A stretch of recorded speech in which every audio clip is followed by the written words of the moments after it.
السلام عليكم ورحمة الله وبركاته. ازيكم حبايبي عاملين ايه؟ النهاردة نعمل مع بعض يعني هنطبخ بقى. الطبخ بيبقى سهل بقى وبتبقى حاجة بسيطة كده.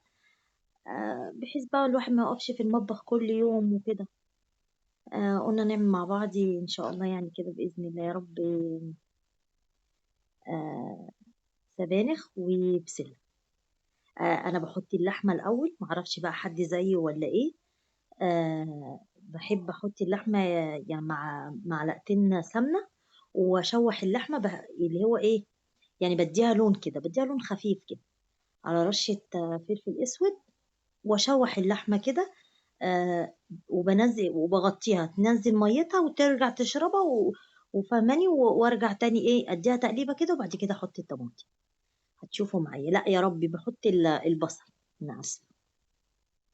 انا حطيت دلوقتي معلقه سمنه في الحله، يا دوبك تسخن احط عليها اللحمه زي ما انتوا شايفين كده، اديها تشويحه وبرش رشه معلقه صغيره كده فلفل اسود.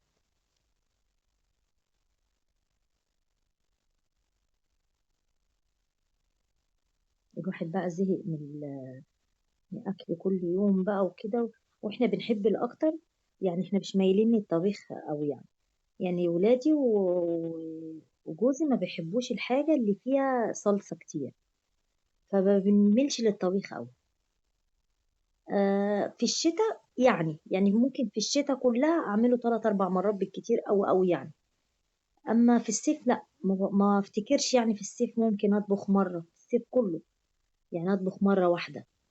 ما بيحبوش الطبيخ اصلا، ولا يحبوا الحاجه اللي فيها صلصه كتير او طماطم كتير زي الطبيخ يعني وكده. بيميلوا للاكل النواشف اكتر. انا عملت كده اللي حطيت البصلة زي ما قلت لكم، حطيت معلقة بس المعيار يعني ايدي انا عارفة. آه، اللي هم ال7 بهارات. اسيبها برضو ترجع تشرب تاني، تنزل اللحمة تنزل ميتها وترجع تشربها، وارجع بقى عادي احط الطماطم. الطماطم دي انا مسبكاها، مخزناها في الفريزر.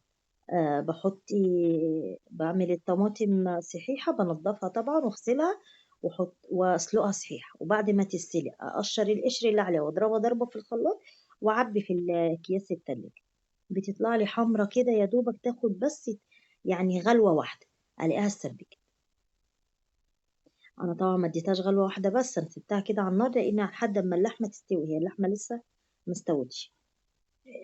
قعدتها شوية، بس في المرحلة اللي أنا بنقل فيها من هنا لهنا أنا بعمل تسبيكة واحدة. لو هعمل نوعين يعني نوعين خضار، بعمل تسبيكة واحدة. هنا اللحمة لسه مستوتش، وهنا اللحمة لسه مستوتش، اللي هو اللي أنا قسمتها دي بتستوي بقى سوى الخضار.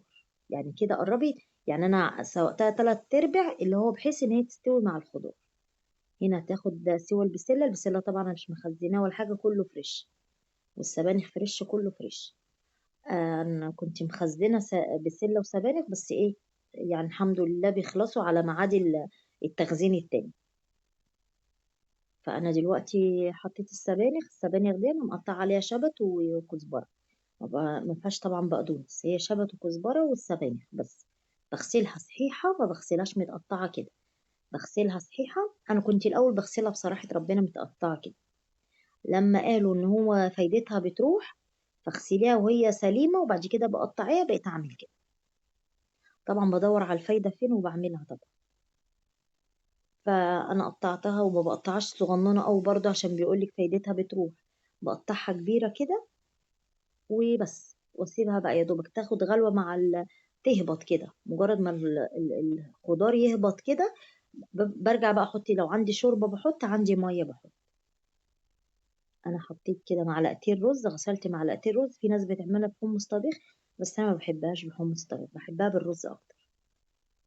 حطيت معلقتين رز واسيبهم برضو مع نفسهم شويه كده، وبعد كده احط الميه، يعني احط لها شويه ميه بقى واسيبها بقى تتخدع مع نفسها.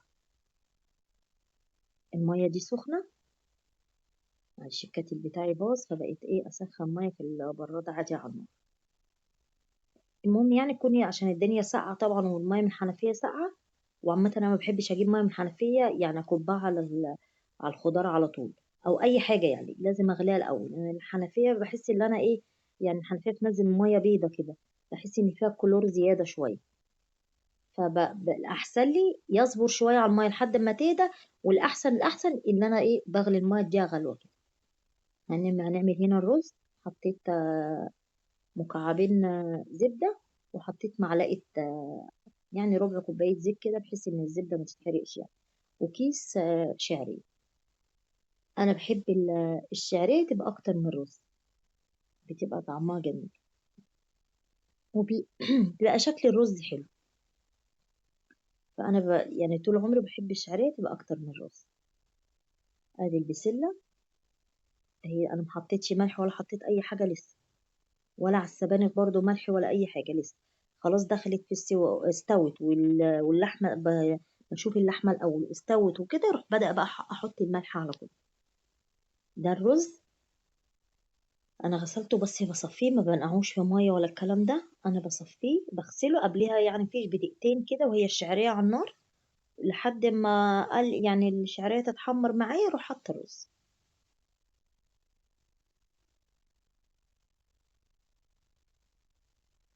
اقعد بقى بحور كده شويه كده بحيث ان الميه بتاعت الرز تنشف، بيبقى مفلفل معايا وبيبقى جميل. حط الملح.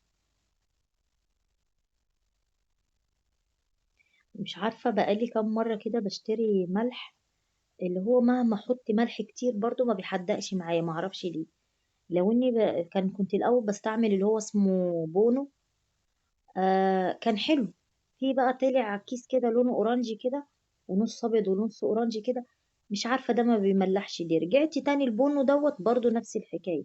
جبتي اللي هو فوكس، اللي هو طالع منه الفانيليا والبيكنج باودر، برضو نفس الحكايه، مش عارفه ما بيملحش ليه. يعني انا جربته في كذا حاجه، عشان كده تلاقوني بكتر الملح شويه يعني. ومع ذلك الملح اللي حطيته ده كله، يعني الرز طلع يعني على مزاج انا، لا كنت عايزه احط حبه ملح. ولادي وجوزي بيقولوا لي كويس، بس لا على مزاج انا مش عارفه، انا كنت عايزه احط حبه ملح كمان. ادي السبانخ هي دخلت في السوا. انا كده ايه، يعني هي كده اللحمه خلاص قدامها سيكه، يعني بجسها بس كده، قربت خلاص يعني. هحضر بقى توم و... وبحط كزبره عادي الطشه العاديه يعني. هنقل السبانخ ورا، احط عليها الملح الاول، ما بكترش الملح في السبانخ، عشان لو هي مظبوطه او دلع سيكه تاني يوم تلاقيها احدقت قوي، عشان نسبه الحديد اللي فيها معروفه ان تاني يوم معرفش السبانخ بالذات، فعلا جربتها كذا مره يعني اخليها ده دلع اللي هو يعني ها مش مظبوطه، تاني يوم الاقيها مظبوطه الظبط، اللي هو ايه لو ظبطتها اول يوم تطلع تاني يوم ده حادقه. فما بكترش فيها، انما البسله عادي بظبط ملحها عادي. سبحان الله الاكل اللي هو الفريش يعني الخزين ما بقاش فيه حاجه والله، ولا مجرمز مثلا ولا الكلام ده، لا بيبقى برضو والله زي الفل. بس بحس ان الاكل لما تكون فريش كده، جايباها البسله مفصصاها في ساعتها والسبانخ مقطعه في ساعتها، بتبقى طعمها جميل، بتبقى حتى ريحه الاكل كده بتبقى طعمه جميل.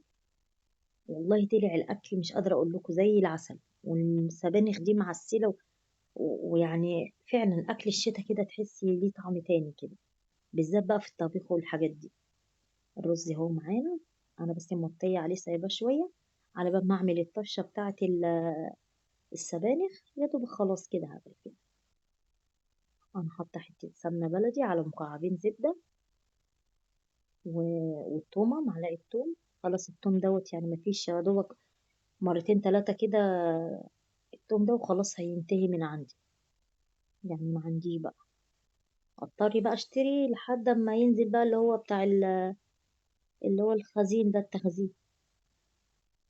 بس الحمد لله يعني طول عمري اعمل يعني الخضار زي السبانخ والقلقاس والسلق والطماطم والبسلة، الحاجات دي، وتيجي سبحان الله على دخلة الشتاء تلاقي خلاص بقى بدأ ان انا ايه الحاجات دي تخلص، روح انا بقى مجددة من تاني. لو بقى وصلتوا لحد هنا ما تنسونيش في اللايك والسبسكرايب للقناة، يا ريت يعني كده وتفرحوني. انا هنا التومه يا دوبك بس تخش كده اشم ريحتها احط الايه، الكزبره. السبانخ دي بقى ما لقيتش حد بيكرهها يعني، مش عارفه، او احنا يعني الحاجه الحلوه اللي بنحبها قوي.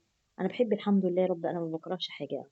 الحمد لله بحب كل حاجه، بس اللي ولادي بيعشقوها وزوجي السبانخ، يحبوها ايه، يقول لي لو عملتي لي السبانخ دي ايه لا اكلها، بحبها اي حاجه اكلها.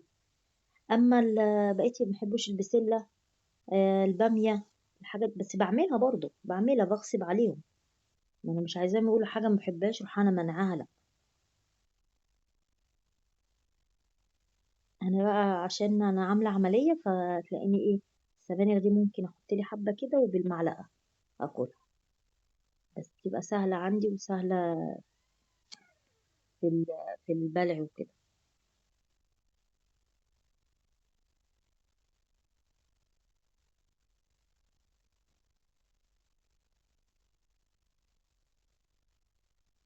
انا مش عارفه بحط بالبتاع دي ليه، طب ما انا هحط يلا مش مهم.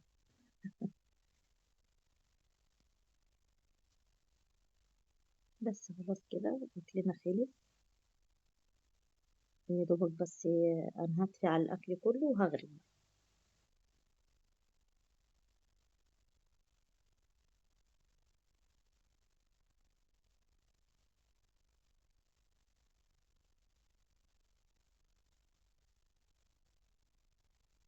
بس خلاص خلصت كده الاكل، ما خدش معانا يعني، بالذات الطبيخ، يمكن الطبيخ ده المسقعه بتاخد وقت معايا على وانا واقفه في المطبخ، اما الطبيخ لا، هسيب التسبيكه تتسبك واللحمه تستوي وكله واخش المطبخ على اللي انا احط ايه، نوع الخضار بس.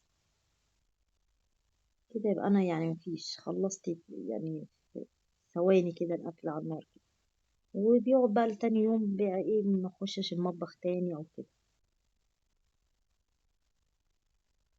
بس خلصت الاكل اهو غرفت، وده مخلي البتنجان على فلفل خليته وانا واقفة كده، وده كان اكلنا النهاردة وغدانا النهاردة، ويا رب يعجبكم، وشكرا قوي ليكم، وريت ما تنسوش بقى في اللايك والشير. السلام عليكم ورحمة الله.